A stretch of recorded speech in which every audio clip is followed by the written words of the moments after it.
So we'll continue with the same point, dynamics. ठीक है, तो आज हम काफी सारी चीजें सीखने वाले हैं और कुछ स्टार्ट करेंगे। लास्ट क्लास में मैंने आपको टेंशन का कॉन्सेप्ट बताया था कि टेंशन को एक स्ट्रिंग में कैसे लेना है। तो स्टार्ट करते हैं प्रीवियस ईयर क्वेश्चन से नीट का। तो ये हमारे सामने स्क्रीन पे क्वेश्चन आपको दिख रहा है। देयर आर 3 ब्लॉक्स हियर, पहला ये, दूसरा ये, तीसरा ये। मास गिवन है m, 2m and 3m। It's a previous NEET question, I think 2015 का है। अब ये टॉप वाले ब्लॉक को ऊपर खींचा जा रहा है F से, फोर्स से। मैंने आपको क्या बताया था, जब जब रस्सी सेम होगा तो टेंशन सेम लेना है, राइट। बट यहाँ पे ये रस्सी नहीं है, इसको भूल जाओ, ये डायरेक्ट फोर्स लगाया गया है। यहाँ पे एक रस्सी यहाँ पे और दूसरा यहाँ पे, तो ऑब्वियस सी बात है कि इन दोनों में हमें टेंशन्स अलग लेने पड़ेंगे, T1 एंड T2। ठीक है, मैंने क्यों अलग लिया है, क्योंकि ये दोनों अलग रस्सियां हैं। Same string same tension, simple rule है डायनेमिक्स का। तो अभी क्वेश्चन पढ़ेंगे ध्यान से। तो force is being applied on the topmost block and the system moves with a constant velocity in upward direction. ध्यान से सुनो, the system moves with a constant velocity in upward direction. Question देखो, find the net force on the block of mass 2m. Net force on the block of mass 2m. Come on, बिना कुछ calculation किए तुम लोग मुझे answer दोगे? 0. कितना? 0. क्यों? सर क्योंकि वेलोसिटी कांस्टेंट है तो acceleration will be equal to 0. Who answered this? Ayushi.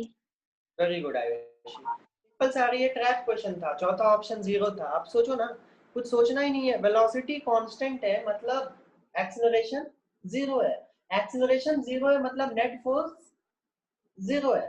मतलब तीनों ही ब्लॉक पे नेट फोर्स कितने होंगे? 0 होंगे, करेक्ट।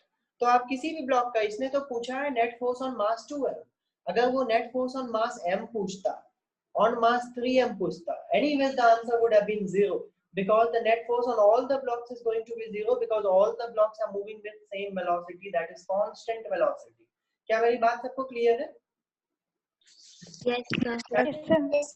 का क्वेश्चन था, the answer was 0, but इसको मैंने थोड़ा सा चेंज कर दिया है। मैं तुमसे पूछ रहा हूँ what are the values of T1 and T2 respectively। हो सकता है अगली बार आ जाए नीट में। तो पहले T2 से स्टार्ट करते हैं। तो आई विल ड्रॉ, T2 यहाँ पे है स्टूडेंट्स, तो I will draw the free body diagram of 3m block.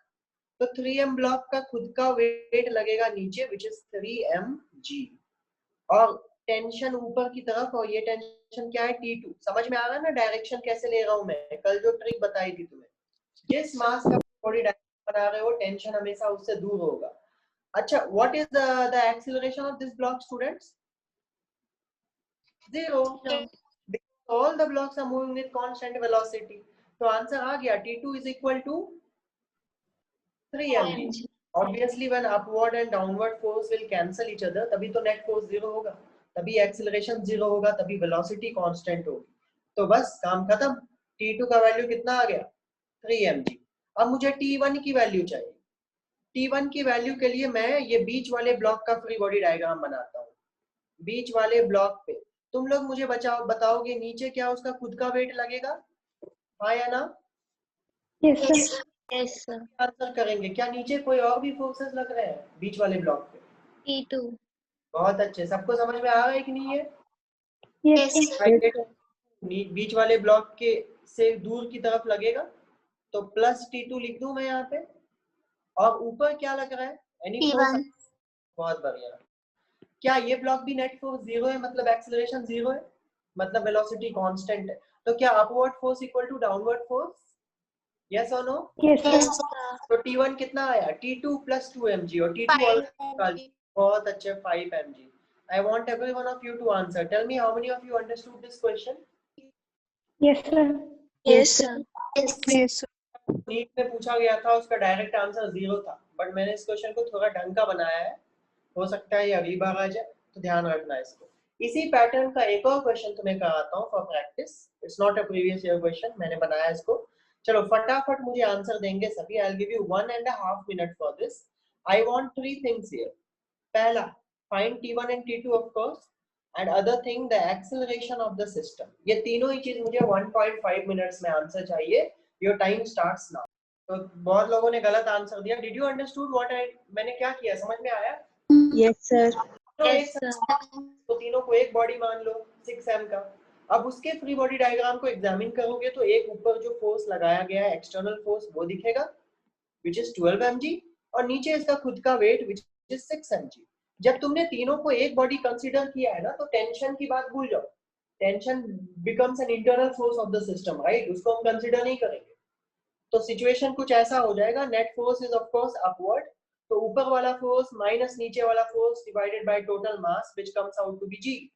So first part has been solved successfully. Now you should tell me what is the answer of second part, that is T1 and T2. चलो बताओ मुझे। Okay देखते हैं। सबसे पहले मैं क्या करता हूँ, ध्यान से देखो, लो एकदम सही से देखो, जैसे मैं कर रहा हूँ वैसे ही तुम्हें करना है। ध्यान से देखो, लोअर ब्लॉक की फ्री बॉडी डायग्राम बनाता हूँ। मुझे पता है इस पे नीचे इसका खुद का वेट लगेगा which is 3 mg। 3 m is mass, तो वेट इज m इंटू जी। मास है 3 m, तो 3 mg।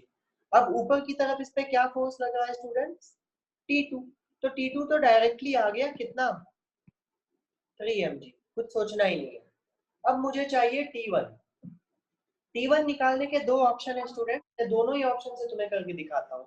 या तो आप ऊपर वाले ब्लॉक की फ्री बॉडी डायग्राम बनाओ या बीच वाले की बनाओ।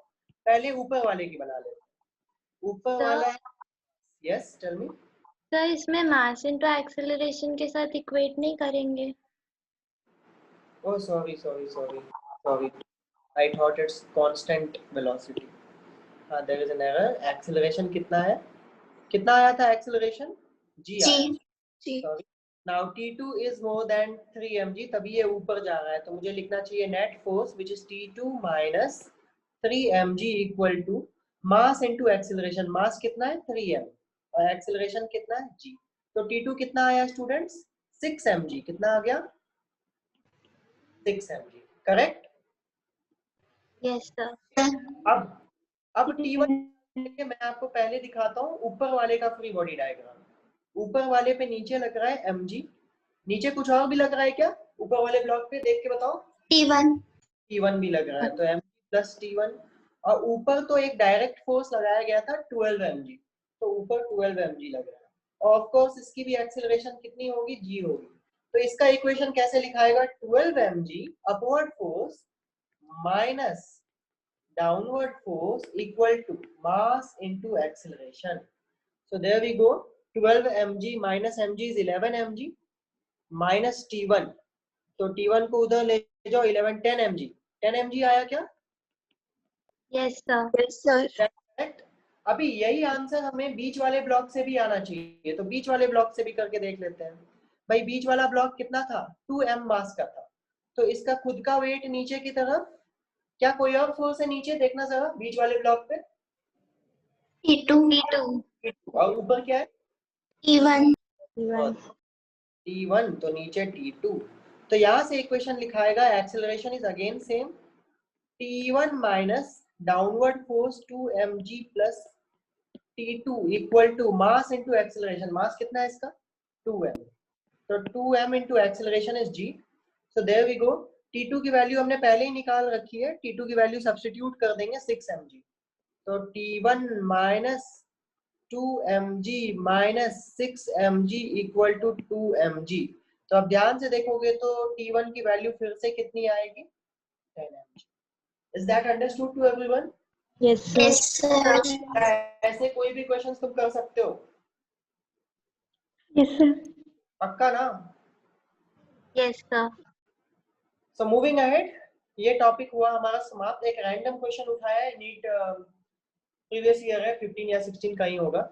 ध्यान से देखो, ये मैं सॉल्व करूंगा, तुम लोग देखना। बैलून के प्रॉब्लम्स काफी कॉमन होते हैं, आजकल नहीं पूछे जा रहे, पहले बहुत पूछे जाते थे। तो मैं बताता हूँ आपको क्या सिंपल अप्रोच है, जैसे करना है वैसे ही करेंगे, but I will solve it. See, a balloon of mass m is descending down with an acceleration a. It is given that a is lesser than g. How much mass would be removed from it so that it accelerates upward with the same acceleration a? मतलब समझो, एक balloon है, free body diagram बनाते हैं हम लोग, तो size shape doesn't matter, हमारे लिए free body diagram point size होता है, करेक्ट? मान लो यही है पूरा बैलून का सिस्टम। तो ये कह रहा है इट इज डिसेंडिंग डाउन, मतलब ये नीचे की तरफ जा रहा है ए एक्सेलरेशन से। तो अब बैलून को एनालाइज करो कि जब वो हवा में होगा तो उस पे कौन कौन से फोर्सेस होंगे। क्या एक उसका खुद का वेट होगा, बैलून की मास m है तो उसका खुद का वेट कितना होगा स्टूडेंट्स, mg। क्या कोई और फोर्सेस भी लग रहे हैं इस पे जब ये नीचे की तरफ आ रहा है तो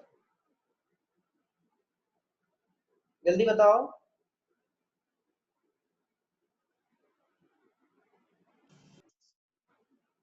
यस सर रेजिस्टेंस को लेंगे। बिल्कुल एयर रेसिस्टेंस होगा, बैलून को हवा ऊपर की तरफ धक्का देगा, राइट। ये बैलून वो वाले गैस वाले बैलून की बात कर रहा है। आप ये भी मान सकते हो उसके अंदर जो गैस है वो लाइटर होते हैं हीलियम, उसके कारण बैलून ऊपर जाता है, राइट। तो उसका भी तो कुछ फोर्स होगा ना, तो उस फोर्स को हमें पता नहीं है कितना होगा, हम बस मान लेते हैं F। That's it. We don't know anything about that force. So from here what I can do, I can apply the equilibrium equation, sorry equilibrium नहीं, Newton's second law, downward force minus upward force equal to mass into acceleration, equation 1। ठीक है, तो यहाँ से हमने ये F की value निकाल ली, F equal to m into g minus a। Is that correct? Yes sir. ठीक है, ये फोर्स हमें दिया हुआ नहीं था कि ये एयर ड्रैग फोर्स कितना है, we never knew about this, but हमने इसको इजीली निकाल लिया by writing Newton second law. अब ये क्या कह रहा है कि सेम बैलून है बट इस बार आप चाहते हैं कि ये ऊपर की तरफ ए एक्सीलरेशन से जाए, तो ऊपर की तरफ ए एक्सीलरेशन से जाए तो बहुत अच्छी बात है भाई। तो आप सोचो ऊपर लगने वाला फोर्स तो अभी भी F रहेगा, एयर वाला फोर्स तो चेंज नहीं होने वाला है, air drag force, right, nothing is mentioned about that. so we will have to assume कि वो फोर्स कांस्टेंट रहेगा इन बोथ द केसेस। ठीक है, ओनली थिंग चेंज क्या हो रहा है, उसका मास। सोचो बैलून का वेट ज्यादा था, अब तुमने उससे 10 केजी नीचे फेंक दिया, तो अब पहले कौन डोमिनेंट था, पहले mg डोमिनेंट था या air drag force, mg was dominant, so it was.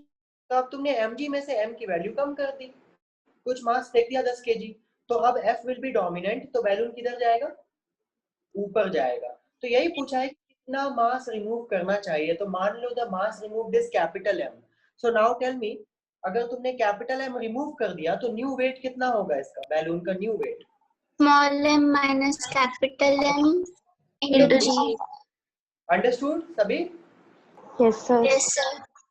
अब फिर से न्यूटन सेकंड लॉ लिख देंगे, upward force minus downward force equal to mass into acceleration. Mass अब कितना है स्टूडेंट्स, मास तो अब m माइनस m है और एक्सीलरेशन तो फिर से a है इसको, और यहाँ पे f की वैल्यू हमें मालूम है, यहाँ से उठा के इसको रख दो और निकालना क्या था, कैपिटल M निकालना था, कैपिटल M निकाल लो और आंसर आ जाएगा। जल्दी से बताओ मुझे निकाल के क्या आंसर आ रहा है, solve this equation and tell me what is the correct answer.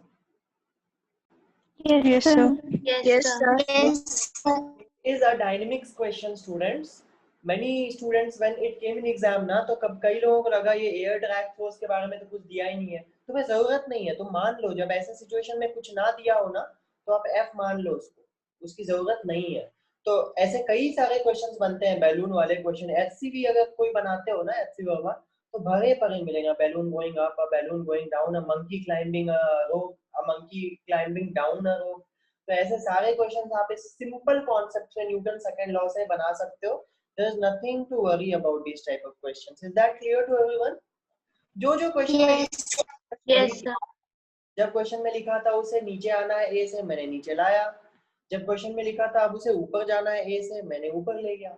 तो it's all about applying, drawing a proper free body diagram and applying net force equal to mass into acceleration, that's it.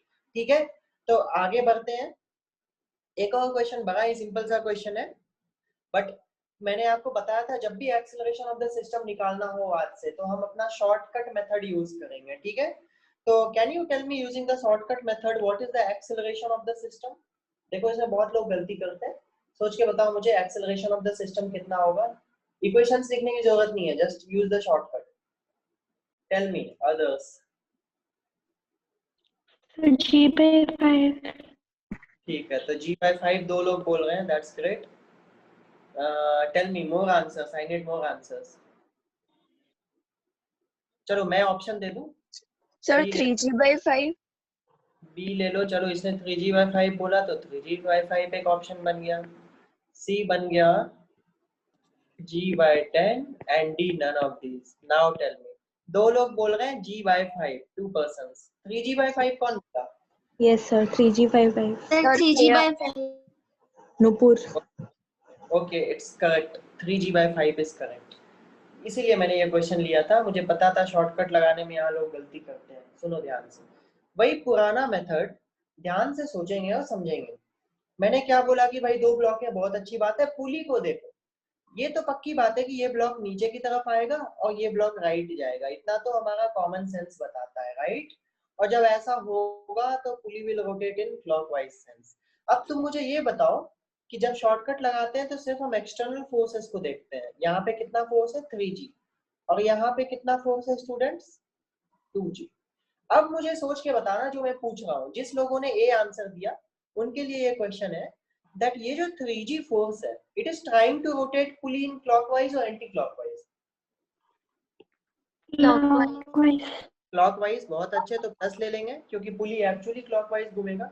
अब मैं ये पूछ रहा हूँ, बस वही answer करना जिन्होंने ए आंसर दिया। ये जो 2G फोर्स है, ये पुली को क्लॉकवाइज घुमा रहा है या एंटी क्लॉकवाइज? इसका कुछ भी पे क्या होगा? बहुत सही, इसका कोई इफेक्ट नहीं होगा पुली पे। भाई पुली को घुमाने के लिए इस डायरेक्शन में फोर्सेस चाहिए, horizontal, isn't it? Vertical forces, this 2G will be balanced by the normal reaction provided by the table, correct? So if you carefully examine, this force will have no role whatsoever in rotating the pulley. क्या समझ में आया जो लोग ये answer दिए थे? Yes, sir. तो इसका कोई रोल नहीं है, तो उसको हम इंक्लूड नहीं करेंगे। +0 divided by total mass of the system is 5G। तो टोटल मास इज 5 kg। तो आंसर कितना हो गया स्टूडेंट्स? 3G/5। इस चीज को याद रखना, जब फ्रिक्शन इंक्लूड करूंगा वहां पे भी कई बार ऐसे केसेस आएंगे। एक बात को समझ लो तुम अच्छे से, अगर हॉरिजॉन्टल मोशन के लिए, मैं क्या बोल रहा हूँ, हॉरिजॉन्टल मोशन के लिए वर्टिकल फोर्सेस कभी भी रेस्पॉन्सिबल नहीं हो सकते हैं। सिमिलरली वर्टिकल मोशन के लिए हॉरिजॉन्टल फोर्सेस कभी भी रेस्पॉन्सिबल नहीं हो सकते हैं। Is that clear to everyone? Yes, Yes, sir. sir. yes चलो, तो that's why I took this question. बड़ा ही सिंपल लगता है देख के, लेकिन कई लोग शॉर्टकट लगाने में गलती कर जाते हैं, कोई बात नहीं। चलो अगले टॉपिक पे आते हैं, constraint motion. Now this is a very easy topic, don't worry about that. But इससे अगर क्वेश्चंस आते हैं तो there is a high possibility that students make mistake. तो यहाँ पे कुछ खतरनाक शॉर्ट ट्रिक्स है मेरे पास, but first I will tell you the conventional approach and what is it all about. जैसे ये क्वेश्चन को आप देखो, यहाँ पे एक रॉड है, ये जो इंक्लाइंड चीज है ना येलो कलर की, AB rod. This is a rod AB, and it is subtending an angle theta right now with the floor. ये floor है students, this is floor and this is a wall. Both are smooth, मतलब कोई friction अभी हम पढ़े नहीं है तो friction नहीं होगा। जब friction पढ़ेंगे तो इस क्वेश्चन में friction लाएंगे। Anyways, तो अगर ये smooth है तो tell me can this अगर wall और ground दोनों ही smooth हुआ तो क्या हम किसी भी आयरन रॉड को इस तरह से रख सकते हैं इक्विलिब्रियम में और it will slip down? step down Step down. It can never exist like this. ये वाला जो पॉइंट है, बी पॉइंट, ये इधर जाएगा, करेक्ट? करेक्ट है ना? yes sir Yes, sir. तो ए पॉइंट किधर जाएगा? ए पॉइंट नीचे आएगा। Is that clear to everyone? Yes, sir. yes So my sir generally asked is here, find the relation between velocities of point A and point B. चलो अभी मैं तुम्हें दो अप्रोच सिखाता हूँ ऐसे क्वेश्चंस करने का। पहला अप्रोच है कन्वेंशनल अप्रोच, जिसमें कभी गलती नहीं होता है। अगर तुम्हें फुल लिबर्टी है, तुम जो अप्रोच यूज करना चाहो इन टाइप ऑफ क्वेश्चंस में, मैं दोनों ही बता दे रहा हूँ, आप सुनो ध्यान से। मुझे ये पता है कि बी पॉइंट की वेलोसिटी होगी तो इधर ही होगी और कहीं तो नहीं हो सकता। सिमिलरली ए पॉइंट की वेलोसिटी होगी तो नीचे ही होगी। Is that correct? Let Yes, this sir. Yes, sir. Velocity भी वी है। मैं क्या कर रहा हूँ, I will do some assumptions here.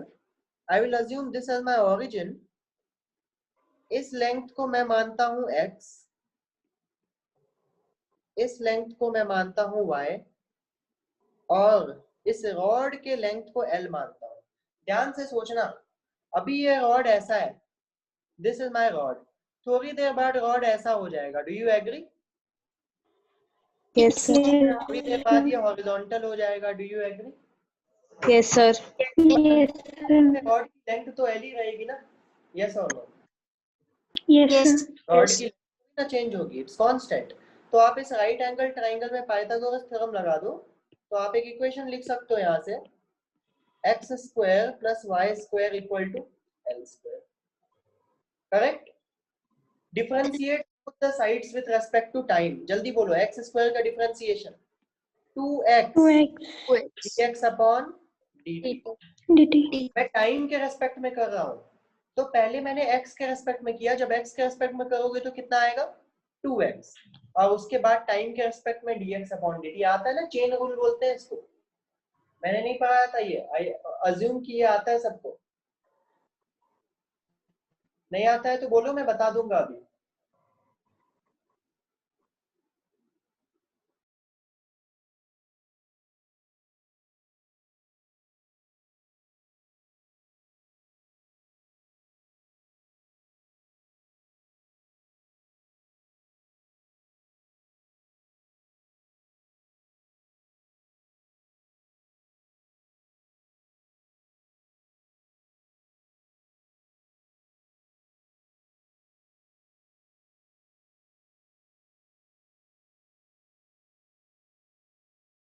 जो बहुत ही हैंडी होगा आपको, अगर समझ में आए इस मेथड से तो अच्छी बात है, otherwise you can use that method.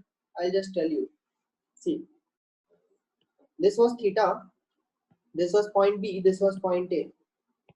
Point B was moving forward with velocity VB and this was going downward with velocity VA. बहुत अच्छा, चलो एक बात बताओ मुझे, मैं कुछ यहाँ पे मैनिपुलेशंस करने वाला हूँ, वेक्टर का कुछ इस्तेमाल करने वाला हूँ, ध्यान से देखना।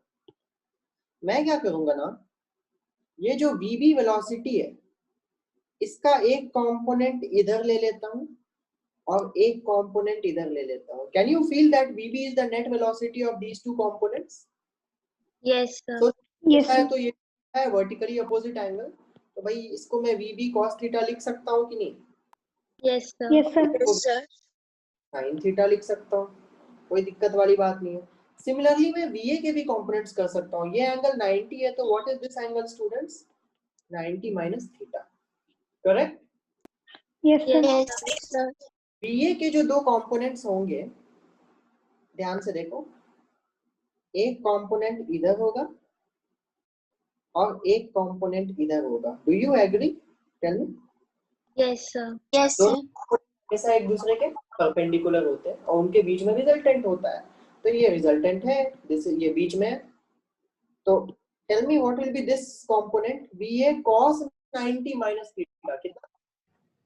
VA sin A sin theta. theta. VA sin theta, और ये कंपोनेंट कितना होगा? A cos. Cos theta. हमें बस उन कंपोनेंट से मतलब है जो रॉड के लेंथ के अलोंग हो। ध्यान से सुनो, मैं कॉन्सेप्ट क्या अप्लाई कर रहा हूँ। I am going to solve this type of questions, I am going to apply a concept of rigid body, जो कि रोटेशन में पढ़ते हैं, रिजिड बॉडी डायनामिक्स रोटेशन का दूसरा नाम है, बट उस कॉन्सेप्ट को मैं अभी इंट्रोड्यूस कर रहा हूँ, सुनना ध्यान से। किसी भी बॉडी को फिजिक्स में रिजिड बॉडी क्यों बोला जाता है? मतलब ये कि अगर वो आगे मूव कर रहा है तो ऐसा ना हो कि ये वाला पॉइंट की स्पीड 10 मीटर पर सेकंड है और पीछे वाले की स्पीड 5 मीटर पर सेकंड है, तो ऐसा सिचुएशन में क्या होगा? क्या ये लेंथ इसकी इलोंगेट हो जाएगी? Yes, sir. Yes, sir. ये सोच के देखो कि एक कार जा रही है आगे रोड में, कार का आगे वाला व्हील का पोर्शन, आगे वाला बम्पर का स्पीड है 100 और पीछे वाले सीट की स्पीड है 80, तो क्या होगा भाई? कार लंबी हो जाएगी कि नहीं थोड़ी देर बाद? Yes, sir. Yes, sir. Elongation और कंप्रेशन। Yes, तो ऐसे बॉडी को इलास्टिक बॉडी बोलते हैं, correct? Is that fine? yes, sir. Yes, sir. में सारी चीजें रिजिड बॉडी है। रिजिड बॉडी का कंडीशन क्या होगा, आप सोच के बताओ, कि कार का आगे वाला पॉइंट और कार का पीछे वाला पॉइंट, बल्कि कार का हर एक पॉइंट सेम स्पीड से चलना चाहिए, correct? Yes, sir. Yes, sir. To be very precise, अगर आप अच्छे बुक्स में पढ़ोगे ना, लाइक रश्मि खलीडेन वगैरह सब में, तो वहां पे एक डेफिनेशन लिखा होगा जो अब आपको समझ में आएगा, मैं बोलता हूँ सुनना। For a body to be a rigid body, the relative motion between any two points lying on the body should be zero. Is that correct? Yes, sir. अगर Sir. हर पॉइंट की स्पीड सेम डायरेक्शन और same है तो किसी भी दो point के बीच relative velocity कितना होगा? Zero. क्या ये कॉन्सेप्ट समझ में आया? Yes, sir. इसीलिए मैंने ये रॉड भी एक रिजिड बॉडी था, इसलिए मैंने क्या किया था, मैंने जो वेलोसिटीज थे उनके कंपोनेंट्स रॉड के अलोंग लिए हैं। हमें इन कंपोनेंट से कोई मतलब नहीं है स्टूडेंट्स, ये मैंने ऐसे ही निकाल दिया, परपेंडिकुलर कंपोनेंट से कोई मतलब नहीं है, बिकॉज हमें सिर्फ उन कंपोनेंट से मतलब है जो रॉड की लेंथ के अलोंग है, क्योंकि हमें एक बात मालूम है कि रॉड के लेंथ के अलोंग हर पॉइंट की स्पीड क्या होगी? Same. होगी ना, कांस्टेंट नहीं, इक्वल होगी। हर पॉइंट की स्पीड रॉड के लेंथ के अलोंग इक्वल होगी, तभी तो रॉड इनएक्सटेंसिबल कहलाएगा। यस और नो?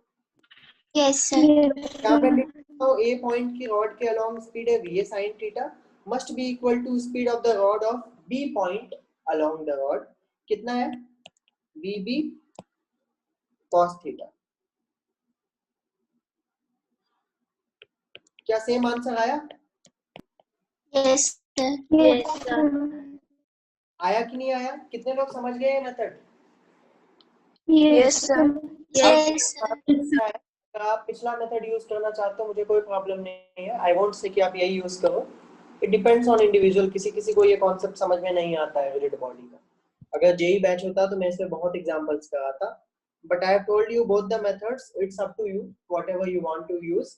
ये मेथड तुम्हें हमेशा सही आंसर देगा इररिस्पेक्टिव ऑफ एनीथिंग, हर वक्त आंसर सही आएगा, प्रोवाइडेड तुम्हें थोड़ी सी मैथमेटिक्स आती हो। ये भी हर वक्त सही आंसर देगा, लेकिन कभी कभी इसको इंटरप्रेट करना थोड़ा डिफिकल्ट हो जाता है, ठीक है? तो अपने अकॉर्डिंग आप देखना, आपको जो कंफर्टेबल लगे आप उसको यूज करना, ठीक है? Yes, sir. चलो इसी टाइप का मैं एक और क्वेश्चन करा देता हूँ ताकि तुम्हें प्रैक्टिस हो जाए, ठीक है? ये काफी रिपीटेड क्वेश्चन है, बिट्स में, जेई में, नीट में, एम्स में, हर जगह कभी ना कभी पूछा गया है। See what is the question. ये एक रस्सी है स्टूडेंट्स, ये पुली के ऊपर से जा रहा है, इस रस्सी को इधर v वेलोसिटी से खींचा जा रहा है, तो पूछा जा रहा है कि the block will definitely move along the ground, right? ऐसा तो नहीं है ब्लॉक हवा में चला जाएगा, ऐसे उड़ जाएगा, जमीन पे ही जाएगा ना? अरे डू यू थिंक ब्लॉक उड़ जाएगा ऊपर? Yes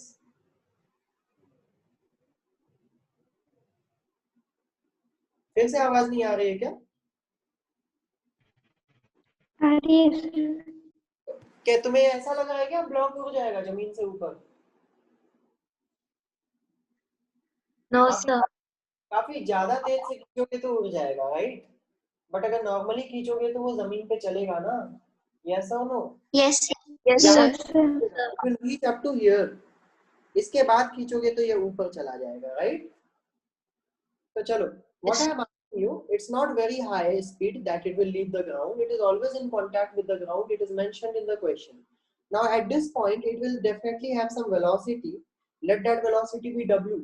So my question is to find out w. ठीक है? तो again, even though it is not a rod, it is a string. But as I told you कि string भी inextensible होता है, right? हम हमेशा डायनेमिक्स में वही स्ट्रिंग्स की पढ़ाई करते हैं जो एक्सटेंड नहीं हो सकता है। तो again string is a rigid body for you. तो क्या अलोंग द स्ट्रिंग, ध्यान से सुनना मेरी बात को, along the string the speed should be same?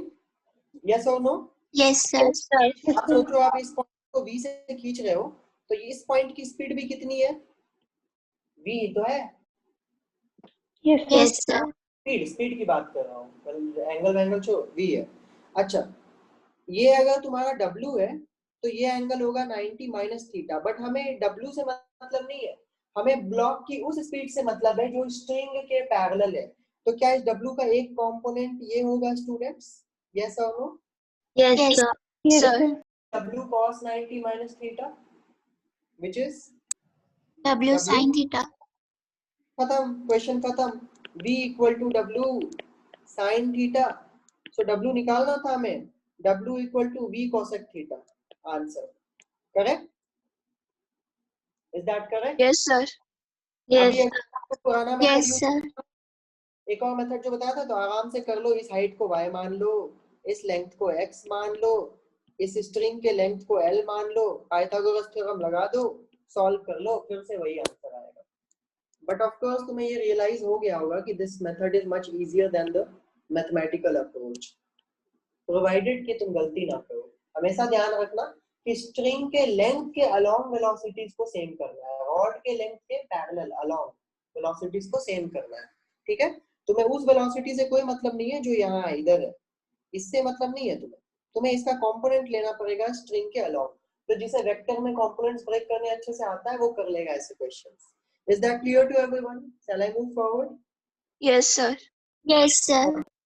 चलो और कुछ तरह के क्वेश्चंस आते हैं, बेहद खतरनाक लगने वाले हैं। अभी ये देखो, तुम्हें खतरनाक दिखेगा, अभी दिख रहा है ये सब। तो इसमें क्या आता है students, I tell you. Constant motion के क्वेश्चंस हैं ये। कांस्टेंट मतलब होता है बंधा हुआ, मतलब आप बोल सकते हो, मतलब not allowed, you are constrained to study, मतलब तुम्हें मजबूरी में पढ़ाई करनी पड़ती है, right? So that is what I want to tell you. So what is the question here? Please read the question. Find the relationship between acceleration of the two blocks. Acceleration की जगह वो velocity भी बोल सकते हैं। आपको पता है जो velocity का relation है वही acceleration का भी relation होगा। तो यहाँ पे आपको दो blocks दिख रहे हैं, M1 और M2। इसका पूछने का मतलब ये कि अगर एक की acceleration A है तो दूसरे का एक्सेलरेशन ए के टर्म्स में क्या होगा? 2a होगा, 3a होगा, 4a हो गया। समझ रहे हो आप क्वेश्चन को? Yes, sir. Yes, sir. Get the acceleration of the two blocks. This is what we read in constant motion. अब पता है इस पर्टिकुलर चीज को बनाने के 5 मेथड, मैं तुम्हें बस एक बताऊंगा शॉर्टकट। जेई वालों को बताते हैं, पांचों बताते हैं आराम से, एक महीने पढ़ाते हैं ना डायनामिक्स वाला, ठीक है? तो I will tell you the easiest possible method, and I don't know, most of you might not be knowing this method earlier. आपने जो भी मेथड पहले पढ़ा है उसको भूल जाओ, ठीक है?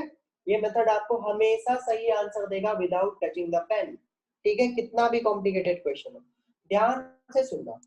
ये शॉर्ट ट्रिक है, ठीक है? स्टार्ट करते हैं इसको अप्लाई करना।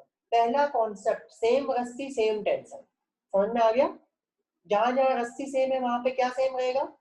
Tension. तो आप यहाँ देखो, ये रस्सी यहाँ से गया, यहाँ घूम के गोल आया, फिर यहाँ पे घूम के आया, मतलब ये सब सेम रस्सी है स्टूडेंट्स, तो सब में टेंशन सेम होगा, बट ये वाली रस्सी अलग है। तो मैं क्या करता हूँ, क्या करें? हाँ, तो इन रस्सियों में टेंशन मान लेते हैं T।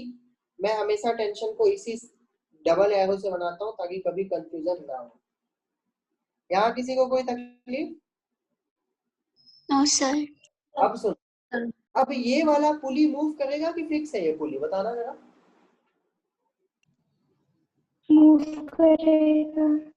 Is this pulley fixed or it is a movable pulley?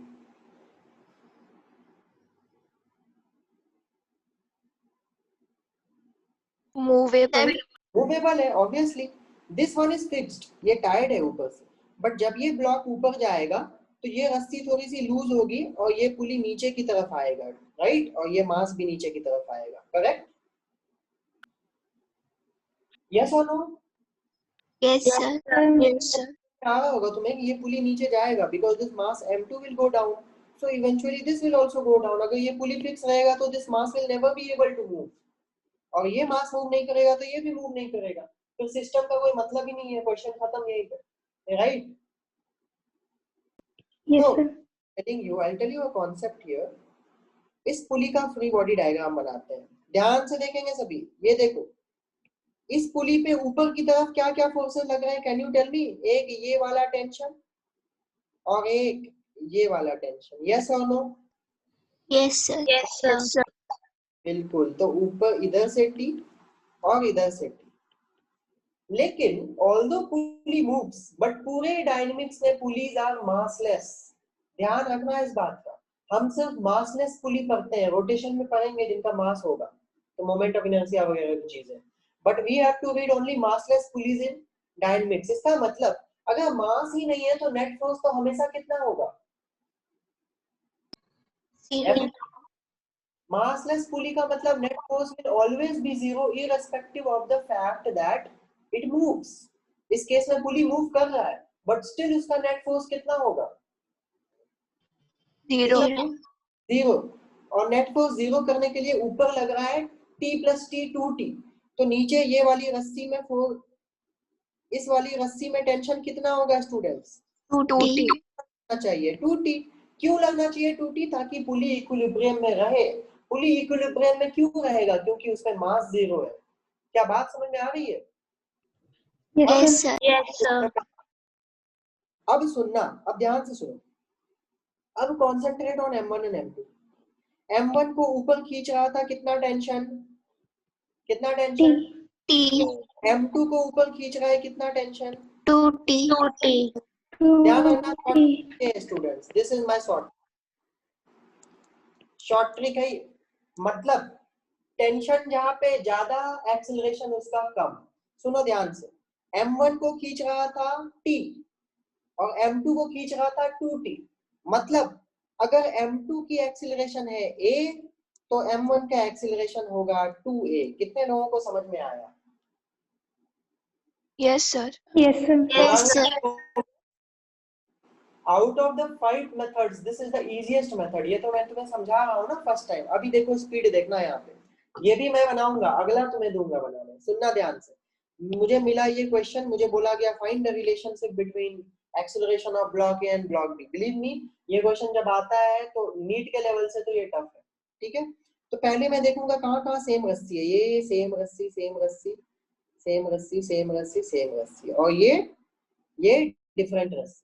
ठीक है, तो स्टार्ट करता हूं मैं बनाना। जहां जहां सेम रस्सी है टी टी लिखते जाओ, सेम टेंशन टी टी लिखते गए। ठीक है भाई, अब बीच वाले पुली को देख रहे हैं, ऊपर कितना फोर्सेस है बीच वाले पुली पे? Come on tell me. 2T. 2T। तो नीचे कितना होगा? 2T. 2T. नेट कितना हो जाए? 0. अब ब्लॉक ए पे टोटल टेंशन देखो ऊपर कितना है। एक इस स्ट्रिंग के कारण T और एक स्ट्रिंग के कारण 2T। कितना हुआ? 3T. 3T. T. मतलब अगर इसके एक्सेलरेशन को a माना जाए तो इसका एक्सेलरेशन कितना होगा? 3A.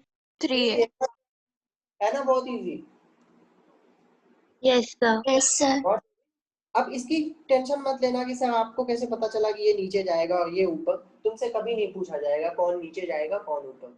They will never ask you to find the acceleration of this system, क्योंकि अब ये मैंने तो रिलेशन निकाला ना, मैंने तुम्हें ये नहीं बोला कि find out the values of acceleration. अगर मैं ये बोलूंगा ना 2 पेज का सॉल्यूशन जाएगा। समझ रहे हो बात को? They will never ask you this. They will only ask you what is the relationship between acceleration of the two blocks. ये भी कभी नहीं पूछेंगे कि कौन ऊपर जा रहा है कौन नीचे। Never. They will just ask you magnitude. क्योंकि कौन ऊपर जाएगा कौन नीचे ये आंखों से देख के बताना मुश्किल है। उसके लिए हमें इन दोनों का मास चाहिए। ए और बी का मास तो मैंने दिया नहीं है तुम्हें। आपने ध्यान से देखा होगा, मैंने मास नहीं दिया है। M1 M2 लिखा था, करेक्ट? यहाँ पे ए और बी लिखा है। Do you understand what I am saying? Yes, sir. Yes, sir. Answer खत्म। हमारा आंसर ये है, acceleration of A is equal to कितना? A. अरे क्या लिखना था? एक्सेलरेशन ऑफ ए कौन ज्यादा है? बी ज्यादा है ना, तो 1/3 times acceleration of B. Is it correct? Yes, sir. Yes, sir. Yes, sir. होगा, यही ऑप्शन सही होगा। That's it. What is acceleration of A, what is acceleration of B? कौन किधर जा रहा है, ऊपर जा रहा है नीचे जा रहा है, कभी नहीं पूछा जाएगा। ठीक है, अभी लास्ट क्वेश्चन, अगर ये सबसे टफ क्वेश्चन जेईई एडवांस में आया था, बट इसमें है ही क्या, कुछ भी नहीं है। जिसे आता है ना कॉन्सेप्ट शॉर्ट ट्रिक 10 सेकंड में बना देगा। बनाओ इसे and tell me what is the acceleration of A and B relation. हर बैच के क्वेश्चन में फ्री बॉडी डायग्राम कुछ ऐसा ही होगा। So its own weight will be acting downwards mg। ठीक है, तो do you know what will be this angle students? ये एंगल कितना होगा? Theta. थीटा ही होगा। ज्योमेट्री लेवल पे देख सकते हो, बिल्कुल थीटा होगा। So can I break mg into 2 components? एक इधर होगा and this component will be mg Cos cos theta. और एक डाउन द इंक्लाइन प्लेन होगा, ये कंपोनेंट हमारे लिए बहुत इंपॉर्टेंट है, which is mg sin theta. And मैंने आपको क्या बताया था, कॉमन कॉन्टैक्ट सरफेस के परपेंडिकुलर लगता है normal reaction, correct? Contact Yes, force sir. two types, one is perpendicular to common contact surface and another is parallel। बात तो करेंगे नहीं, अभी फ्रिक्शन में करेंगे, अभी हमें सिर्फ परपेंडिकुलर से मतलब है। तो कॉमन कांटेक्ट ये है, देखो कॉमन कांटेक्ट बिटवीन वेज, इसको हम वेज बोलते हैं, ट्रायंगुलर वेज, और ब्लॉक के बीच का कॉमन सरफेस तो ये है। तो मतलब नॉर्मल रिएक्शन क्या देखो ऐसा होगा, perpendicular to common contact, yes और no? Yes, sir. That's it. तो अब देखो, अभी हमें इक्वेशंस लगाने हैं न्यूटन सेकंड लॉ, ध्यान से समझना। दो डायरेक्शन में, एक डाउन द इंक्लाइन प्लेन और एक perpendicular to incline plane. Perpendicular to incline plane, ध्यान से सोचो, मैं इसको y एक्सिस मान रहा हूँ, कंफ्यूज मत होना, ये x एक्सिस है और ये ओरिजिन है। कहीं किसी बुक में ऐसा लिखा है क्या x एक्सिस हमेशा ऐसा होगा और y एक्सिस हमेशा ऐसा होगा? नहीं, मेरी मर्जी है, मैं x एक्सिस ऐसा लूंगा और y एक्सिस ऐसा। बट एक चीज बुक में लिखा है कि आप x और y एक्सिस को कैसे भी ले सकते हो, प्रोवाइडेड कि वो दोनों हमेशा एक दूसरे के क्या होने चाहिए, Perpendicular. perpendicular. कोई दिक्कत वाली बात नहीं है। तो this is my x axis from now onwards, this will be my y axis from now onwards, and the point जहां पे ब्लॉक है वो ओरिजिन है। तो आप बताओ कि y एक्सिस के अलोंग, क्या ये, टेल मी वन थिंग, कि ये ब्लॉक तुम्हें लगता है कि वेज के अलोंग ही जाएगा ना? ऐसा तो नहीं वेज से बाउंस कर जाएगा ऐसा? Do you think that? No, sir. No, sir. sir. Bounce नहीं करेगा, it will definitely come down the wedge. इस एक ही पाथ है इसके पास, this one, down the incline, correct? Okay, Yes, sir. Yes, sir. to move down the incline only, that means कि y axis के along net force कितना है? 0. 0। तो मेरा पहला equation n equal to mg cos theta, और दूसरा equation अब हम लगाएंगे x एक्सिस के along। x एक्सिस के along एक ही फोर्स है student, mg sin theta, and that is only the net force. तो mg sin theta is the net force which is equal to mass into acceleration. तो यहाँ से हमारा आ गया expression a equal to g sin theta. Friction को भी हमने इंक्लूड नहीं किया है, फ्रिक्शन लाएंगे तो ये वैल्यू अलग होगी। तो आज के बाद आई होप कि वेज का फ्री बॉडी डायग्राम बनाने में किसी को कोई प्रॉब्लम नहीं होनी चाहिए, करेक्ट? हम Yes, वेज sir. के वेज के क्वेश्चन स्टार्ट ही तब कर पाएंगे जब हमें एटलीस्ट इतना आता हो जितना मैंने इस स्लाइड पे लिखा है। इतना तो बिना पेन टच किए तुम्हें आना चाहिए कि normal reaction will balance out the mg cos theta and mg sin theta is that force which brings the block down. यही रेस्पॉन्सिबल है एक्सीलरेशन के, और वो एक्सीलरेशन कितना है, that is g sin theta. Is that fine to everyone? Yes, sir. Yes, sir.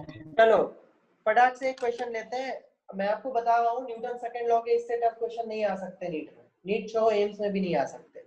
और ये भी कुछ नहीं है, हम शॉर्टकट यूज करेंगे, we will not use that method.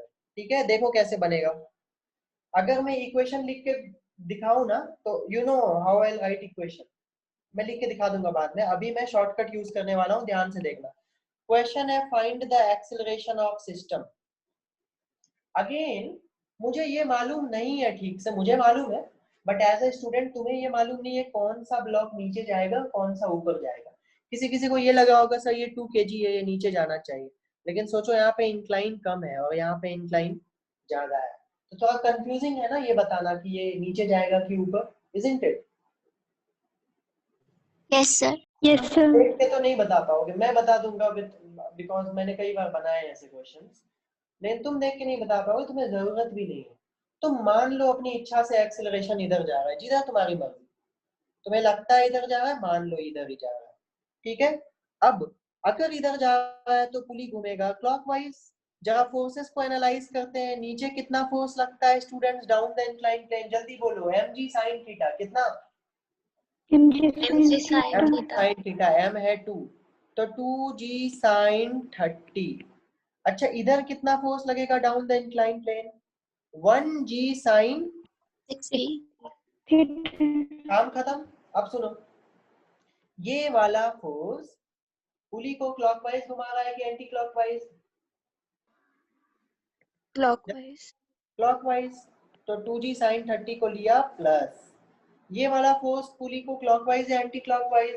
Anti clockwise. Anti-clockwise. Acceleration तुमने पहले से ही इधर माना था ना, तो पुली तो ऐसे ही घूमेगा।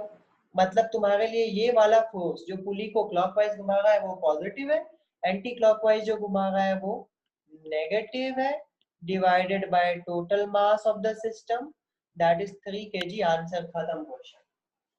क्वेश्चन हो गया खत्म। क्या मेरी बात समझ में आई? Yes, sir. Yes, sir. Normal method से कोई बनाना चाहेगा तो पागल हो जाओ, यहाँ पे टी मानो, यहाँ पे टी मानो, फिर इक्वेशन पहला इक्वेशन इधर क्या लिखाएगा students? 2g sin 30 downward force minus upward force कितना है? T equal to mass into acceleration, equation 1। फिर इस पे लिखोगे अपवर्ड फोर्स कितना है? 1 kg ब्लॉक ऊपर जा रहा है ना, तो T will be dominant over G sin 60, तो T minus G sin 60 equal to mass into acceleration, equation 2। दोनों को सॉल्व करोगे तब जाके आंसर यही आएगा। ठीक है? Yes, Is sir. it Yes, understood? sir. इसको सॉल्व कर लेना आराम से, और वही आंसर है जो भी इसको सॉल्व करके आएगा, दैट इज द आंसर। तो this is how we use the shortcut. अभी तो फ्रिक्शन नहीं है, आगे इसमें फ्रिक्शन भी लगा दो ना तो भी तुम शॉर्टकट से परफेक्टली 10 सेकंड्स में आंसर ला सकते हो। That is why I highly recommend you to use this method, never use this method, ये वाला। अगर तुम्हें ये मेथड भूल जाओ एग्जाम में तो बेटर है छोड़ देना ऐसे क्वेश्चन को, 5 मिनट फालतू के लग जाएंगे इस मेथड से। ठीक है? नाउ एक और क्वेश्चन है तुम्हारे लिए for practice. Quickly tell me what is the answer to this question. You have 1.5 minutes for this. Tell me that. मैंने पहले बनाया था। एग्जाम में जब आएंगे तो data will be very simple so that सारी चीजें कट जाए। मेरा काम है कॉन्सेप्ट सिखाना, वो मैं कर रहा हूँ। ठीक है? तो 3g/√2 is rotating it in, मैं मान लेता हूँ इधर।